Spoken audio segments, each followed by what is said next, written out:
other security agencies. The security of our nation is a duty for you and me.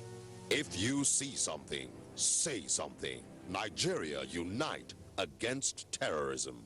This message is brought to you by the Federal Ministry of Information and Culture. Welcome back. I'm now joined in the studio by Aisha Abubakar, the Minister of State, Industry, Trade and Investment, and she's here to discuss the issues with us. You're welcome to NTA Weekend File. Thank you very much for having me here. Now let's get kicking. Now, SMEs have been described as the engine of economic growth, especially in developing economies like Nigeria. Now, what's the focus of this administration with regards to economic diversification drive? Because of the importance of diversification, this administration has focused a lot on trying to create an enabling environment for foreign direct investment, but more importantly for our local investors, which remain the SMEs. We're working on the ease of doing business, and in that respect, we have regulations and certifications are all coming up. When I talk about regulations, I'm talking about CAC, I'm talking about access into the country, I'm talking about border, so that our goods, the flow of our trade, and so on. Our budget for 2017 has a large sum also dedicated to SMEs.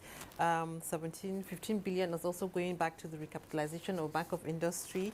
The Vice President has also taken up the issue of the SMEs very seriously.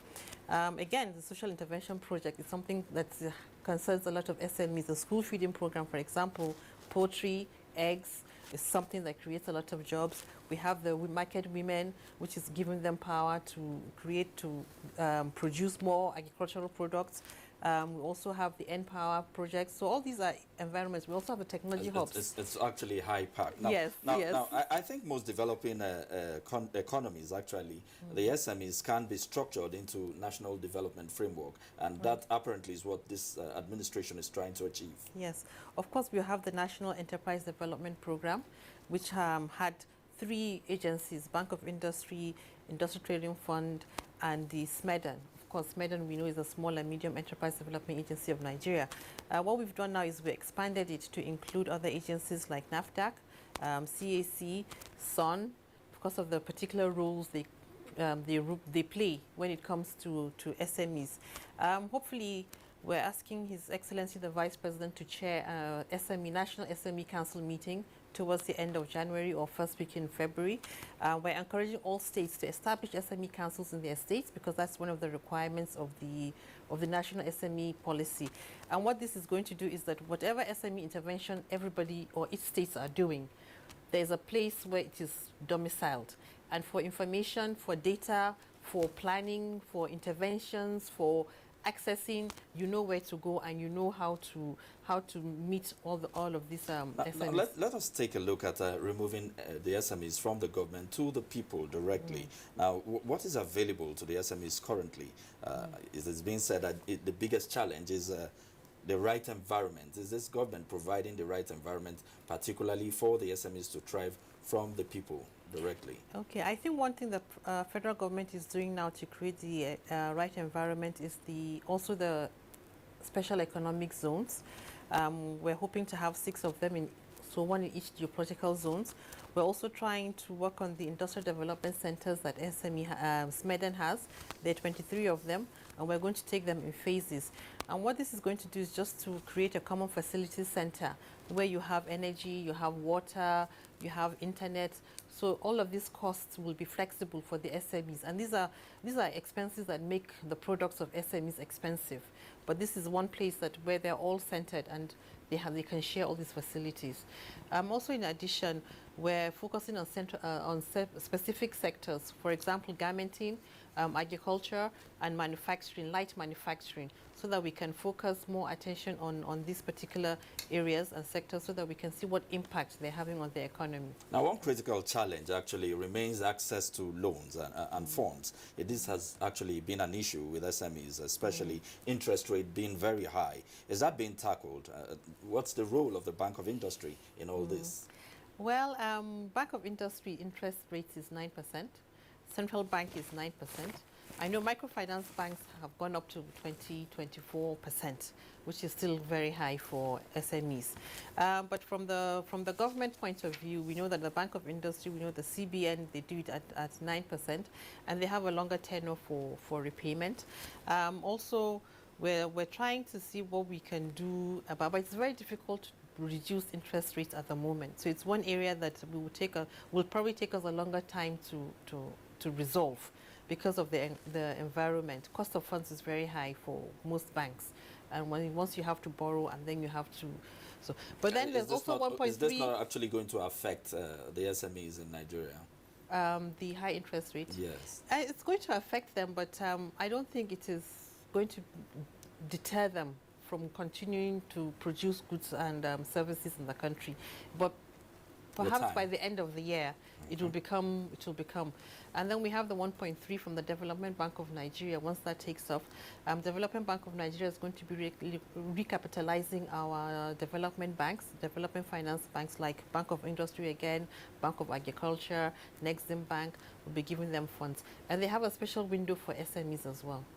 Now let us take a critical look at the market for the products of the SMEs. We can't run away from the issue of quality. What is being done with regards to access to markets for SMEs? Well, access to markets now, as I said earlier, if we're able to know where the goods are and we're able to ascertain the quality of the goods, then we can be able to market the goods. But I know a lot is going on the social media. That's a lot of marketing platform. You find a lot of made in Nigeria goods, which is very, very of high quality and durability and affordability as well.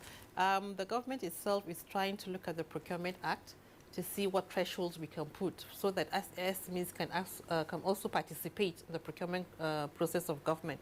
So we're trying to see, do we have a different category for them, and what is the threshold? Do we do them by turnover, or do we categorize them by number of employees, or do we categorize them by the sector, what kinds of goods and services that they're producing? So we're definitely going to do something about the Procurement Act. So Public Procurement Act is going to have some percentage for the SMEs. Looking at the states, for instance, we have situations of the states are groaning under the wage bill, high wage bill, and the SMEs provide a leeway for rural development, entrepreneurship development, and even investment spread in such areas. Now, what actually are the states doing to ensure that SMEs thrive? A number of states are doing very, very fantastic things for their SMEs. When you're in one location, it's very difficult for you to feel the impact. But for example, I know for Kebbi State, you know about the rice. Anambra, I know they're exporting ugu, and they're doing wonderfully. They're doing wonderful. Lagos State has an environment of its own. SMEs are flourishing all over. So different states have different capacities, and they're doing well. But again, the National Council on SMEs is one area where we would know, because land remains a challenge for SMEs.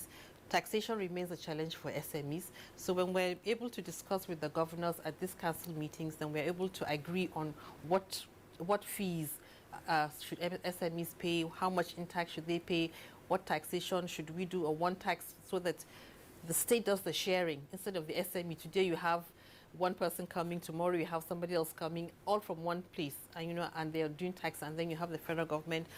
Some of the issues also have to do with PENCOM registration. Some SMEs do not have up to 5 employees, so why do they have to have pension payments and so on? So we're looking at all these issues, and we hope that at the council meeting we'll be able to resolve some of these issues. Now, locally, there is this campaign ongoing aimed at boosting patronage of made in Nigeria goods. How has that fared vis-a-vis the SMEs? I think it's a very good opportunity for the SMEs to seize. We're working very hard to take a memo to council for His Excellency the President to launch the campaign formally, because when I say formally, a lot has already been going on. Even NTA is doing a Made in Nigeria advert, but formally, so that we can all take it, because the political will has to be there for us to be able to take it, and we think His Excellency Mr. President will do that for us.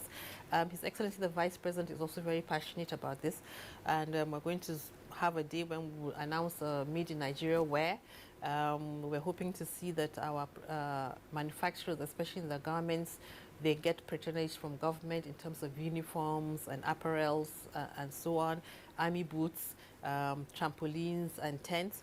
We're also looking at foods and beverages that have to be made in Nigeria. Now we don't even serve anything apart from made in Nigeria at our meetings and so on. So there's huge opportunity for SMEs in that. And I'm sure by the time we all embrace the made in Nigeria wear, then the garment industry will also take off, which is an area where I'm very passionate about. So we've actually started well, and yes. it remains to sustain what we have started. Yes, yeah. Now, development strategies of the past focused on large-scale and capital-intensive, import-dependent industrial plants. Today, we're trying to shift from that position to the SMEs position. How well are we faring in that area? Again, it's taking off slowly because the changes has been with all the difficulties that we've been through, but by finding alternatives, and you're getting encouraging news now from the SMEs. They're looking at alternatives. When I talk about alternatives, they're looking at raw materials. What we used to import for raw materials, now SMEs are being asked to produce, and they're doing that very well. We're looking at some things like the plastics, the recycling. And we met a young man who says now that he has a huge demand he cannot meet. And all of a sudden his bank account is changing because, you know, they're looking for his to make pellets for the plastics. And that's encouraging news. And there's so many others like that. So I think there will be a boom in 2017 for SMEs, but we just have to be prepared for it. Now, Honorable Minister, you were quoted recently as saying that government is working towards promoting positive brands of the country to increase patronage, that the ministry is also planning a day for wearing made in Nigeria products. I think the Ministry of Industry, Trade and Investment officially has Monday as its Made in Nigeria Day. Yes, sir. Yes, sir. So on Mondays, we all try to wear Made in Nigeria. Yes, and then we're hoping to see that everybody keys into it. So other MDAs at the presidential level as well will declare one day at least so that we can, one day minimum, more would be better. Yes. Now, SMEs are said to be more labor intensive, less utilization of heavy industrial equipment. Yeah. And it's easy for Nigerians to actually embrace this kind of businesses. Yes, because for example, when you look at our cobblers, they have limited machines and they have more people doing the cutting and the making sure that the knitting is very done. We've not reached that level where we have or we are able to use high technology, and I don't think it's very necessary now because we have the labor. We have 180 people and 70% of that are unemployed. So we have a lot of hands to go around. So we don't need that many machines. Perhaps for the detailing at the end, for the quality, that's when we will need more machinery. But I think Nigeria has the capacity. And policy attention is actually adequate. Oh yes, definitely. The Bank of Industry is there for purchasing machines, processing machines, and trying to encourage Nigerians to add value to whatever it is that we produce, because that's where the money is actually. It's not in the raw materials, it's in the value addition. So when you make rice, clean it and bag it, and then you get more money for it. Thank you so much. Thank you so much. We have been speaking to Aisha Abubakar. She is the Minister of State, Industry, Trade and Investment. Thank you so much for being on the program, Weekend File. Thank you. Thank you for being here. And I will now pause for more messages. Weekend File continues shortly. The production, distribution, and sale of counterfeit and fake drugs is a corrupt practice and a crime against humanity.